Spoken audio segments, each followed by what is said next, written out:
اہل مکہ نے جو سلوک کیا وہ کسی سے بھی مخفی نہیں ہے. پتھر مارے، گڑھے کھودے، کانٹے بچھائے، اجریاں ڈالی، اپنے گھروں کے کوڑے لا کے حضور کے گھر کے سامنے رکھ دیے.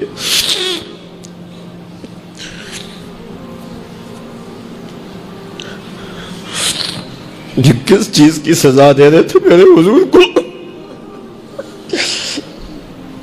میرے حضور علیہ السلام نے پھر طائف کا سفر کیا کہ شاید وہ لوگ میری بات کو سن لیں، لیکن انہوں نے جو دردناک سلوک کیا وہ بھی تاریخ کا ایک انتہائی دردناک باب ہے. انہوں نے اوباشوں کے ہاتھوں میں پتھر دیے اور جس راستے میں میرے حضور نے گزرنا تھا ان کو اس راستے پہ کھڑا کر دیا اور کہا ان پہ سنگ زنی کرو. اور وہ آقا کریم پہ پتھر مارتے، حضور کے پاؤں پہ پتھر مارتے. آقا کریم علیہ السلام پاؤں اٹھاتے تو وہ دوسرے پاؤں پہ مارتے. پھر حضور شدت درد سے بیٹھ جاتے تو ان کے دو گھنڈے دائیں بائیں سے آگے بڑھتے اور حضور کو کندھوں سے پکڑ کے اٹھاتے، پھر سنگ باری کرتے.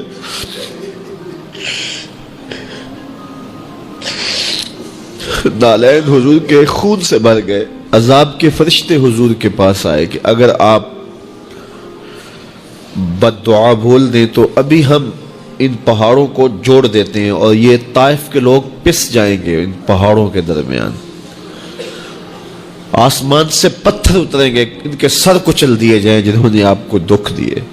اب صحابہ جو ساتھ تھے انہیں بھی شدید آرزو تھی کہ حضور ان کے لیے بد دعا کریں، انہوں نے بڑا دکھ دیا. تو پھر حضور کے ہاتھ اٹھ گئے. صحابہ کا خیال یہ تھا کہ ابھی حضور کی زبان کھلے گی اور بد دعا کے لفظ نکلیں گے اور یہ پیس دیے جائیں گے. لیکن جب وہ لب کھلے، وہ پتلی پتلی گلے قدس کی پتیاں، وہ لب ہائے دور جب کھلے تو لفظ کیا تھے؟ اے اللہ میری قوم کو ہدایت دے دے، یہ مجھے جانتی نہیں. اور کہا کہ مجھے ان کی نسلوں سے ایمان کی توقع ہے. باپ کا انتقال حضور کے اس دنیا پہ قدم رکھنے سے پہلے ہی ہو گیا تھا. ابھی شکم مادر میں تھے کہ حضرت عبداللہ کا انتقال ہو جاتا ہے. در یتیم پیدا ہوئے. 6 سال کی عمر میں ابوا کے مقام پر ریت کے ٹیلے آئے تو وہاں سیدہ آمنہ کی طبیعت خراب ہو گئی اور پھر لمحے بھی زندگی کے آخری ہیں. سیدہ آمنہ نے محسوس کر لیا کہ یہ میری آخری سانس ہے. سیدہ پاک نے حضور کے سر پہ ہاتھ رکھا اور روتے ہوئے کہا کہ بیٹا ہر نئی چیز نے پرانا ہو جانا ہے، ہر باقی نے فنا ہو جانا ہے. میں بھی جا رہی ہوں. وَذِكْرَ بَاق وَوَلَدْتُ طُهْرًا، لیکن میرا ذکر نہیں مٹے گا اس لیے کہ تیرے جیسا ستھرا بیٹا چھوڑ کے جا رہے ہیں. یہ آخری لفظ تھے سیدہ پاک کے کہ سیدہ آمنہ سلام اللہ علیہا کا انتقال ہو گیا. خیر حضور ماں سے لپٹ گئے. امی آپ آگے بولتی نہیں ہیں، لیکن خاموش ہو گیا تھا چمن بولتا. حضور نے وہیں پھر اپنی ماں کی تدفین کی. تدفین کے بعد ام ایمن کے ساتھ سواری پر بیٹھ جاتے ہیں اور چمٹ جاتے ہیں ام ایمن کے ساتھ، اور وہ جا کے حضرت عبد المطلب کے سپرد کر دیتی ہیں. تو حضرت عبد المطلب حضور کو آغوش میں لے کے بڑا روئے اور ام ایمن سے کہا کہ میرے اس بیٹے کا تم نے خاص خیال رکھنا ہے. اور پھر انہوں نے اتنا خیال رکھا کہ میرے حضور فرمایا کرتے تھے ام ایمن میری ماں کے بعد میری ماں ہے. 2 سال کے بعد حضرت عبد المطلب کا بھی انتقال ہو گیا.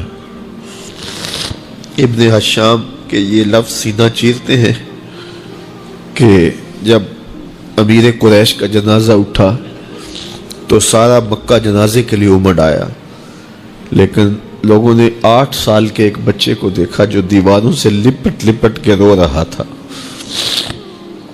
آج یہ سہارا بچھن گیا تھا. پھر چچا کی کفالت میں آئے. پھر ایک وقت آیا کہ وہ بھی اس دنیا کو چھوڑ گئے اور اسی سال حضور کی اہلیہ کا انتقال بھی ہوا اور اس سال کا نام عام الحزن، دکھوں کا سال رکھا. جو امت کے حق تھے حضور نے وہ ادا کیے. لیکن امت کے ذمے جو حقوق تھے پیغمبر کے لیے، آج امت نے سوچنا ہے کہ امت نے کیا وہ حقوق پورے کیے؟ جس طرح طائف کے بازاروں سے لے کے مکے کی گلیوں تک اذیتیں سہی، تکلیفیں گوارا کی، مقاومتیں، مخالفتیں، نکتہ چینیوں کے طوفان، ناموافق حالات کے جکڑ، اذیتیں، کسے ہوئے آوازیں، کیا کچھ نہیں تھا۔ ذرا پلٹ کے مکے کی تاریخ تو دیکھو، حضرت سمیہ کے بدن میں اترتا ہوا خنجر تو دیکھو، حضرت یاسر کو تڑپ کے جان دیتے ہوئے تو دیکھو، اور پھر دیکھو کہ میرے اور آپ کے آقا و مولا کس طرح سے عزم و ثبات کے ساتھ، کس طرح تندہی کے ساتھ، کس طرح اللہ کے پیغام کے ابلاغ کے لیے کوشاں رہے۔ گھر میں فاقے تھے، کئی دن تک چولہا نہیں جلا، لیکن تبلیغ کے تسلسل میں فرق نہیں آیا، اور پھر تبلیغی عمل کو کسی غرض سے بھی ملوث نہیں ہونے دیا۔ لا اسألکم علیہ اجرا، اس پہ شاہد عادل ہے۔ قیامت تک اپنی نسل کے لیے صدقہ بھی حرام کر دیا، زکوٰۃ بھی حرام کر دی، کہ میری نسل بھی تم سے کچھ نہیں لے گی، میں محض اللہ کی رضا کے لیے تم تک پیغام حق کا ابلاغ کیا ہے۔ جو حق تھا حضور کے ذمے امت کا، اس کو ادا کیا۔ اب امت کے ذمے جو حق ہیں، ذرا امت ایک لمحے کے لیے سوچے کہ وہ حق ادا کیا۔ سب سے پہلا حق جو امت کے ذمے عائد ہوتا ہے وہ ہے ایمان بالرسول، نبی پر ایمان لانا۔ ایمان لانے کا مطلب کیا ہے؟ تسلیم کردن، گردن نہادن، سر تسلیم خم کر دینا، یہ ہے ایمان۔ اپنی خواہش ترک کر کے جس کو مان لیا ہے اس کے لیے گردن جھکا دینا۔ تیرے ہندیاں سندیاں محبوبہ، میں کافر ہوا جے میں ہوا۔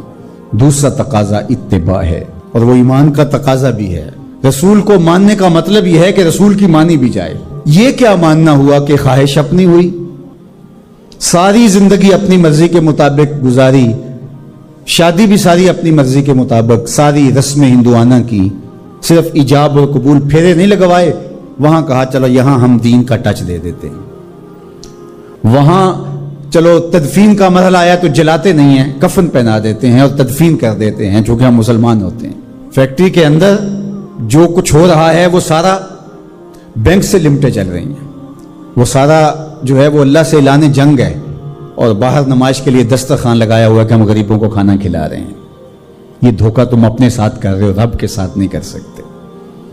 یہاں سر سے لے کر پاؤں تک آنا ہوگا، آدھا تیتر آدھا بٹیر نہیں چل سکتا۔ تو نبی کی اطاعت پھر اس میں کیا، کیوں، کیسے کیسے ممکن ہے؟ جب مان لیا تو پھر مان لیا۔ اللہ حکمت سمجھ میں آ گئی تو اچھی بات ہے، نہیں سمجھ میں آئی تو پھر بھی حکیم کا عمل حکمت سے خالی نہیں ہوتا۔ جو حکیم نے کہا اس کے پیچھے کوئی حکمت ہوگی، وہ تمہاری نظر میں ابھی نہیں آئی، کچھ وقت بعد آ جائے گی، نہ بھی آئے تو کوئی فرق نہیں۔ پھر ایمان بالغیب کس کو کہتے ہیں؟ تو اللہ اس کے رسول کی مان لینا کہ بس ہمارے ذمہ ان کا حق ہے، ان کی ماننا ہمارا حق ہے، اطاعت ہمارا حق ہے، تو بس یہ کافی ہے۔ اب صحابہ کی زندگیاں دیکھ لیجیے، انہیں حکمت نہیں پوچھی۔ حضور خطبہ دے رہے ہیں اور فرمایا لوگوں بیٹھ جاؤ، یہ باہر رش ہو رہا ہے نا سامنے، تو فرمایا بیٹھ جاؤ۔ حضور کی آواز بلند تھی، بنو غنم میں سے صحابی آ رہے تھے، وہ وہیں بیٹھ گئے۔ اللہ اکبر۔ کسی نے کہا تم یہاں بیٹھے ہو، کہ حضور نے کہہ دیا اور بیٹھ گئے۔ اللہ اکبر۔ تو یہ ہے اطاعت، یہ ہے فرما برداری، یہ ہے زندگی کا جمال۔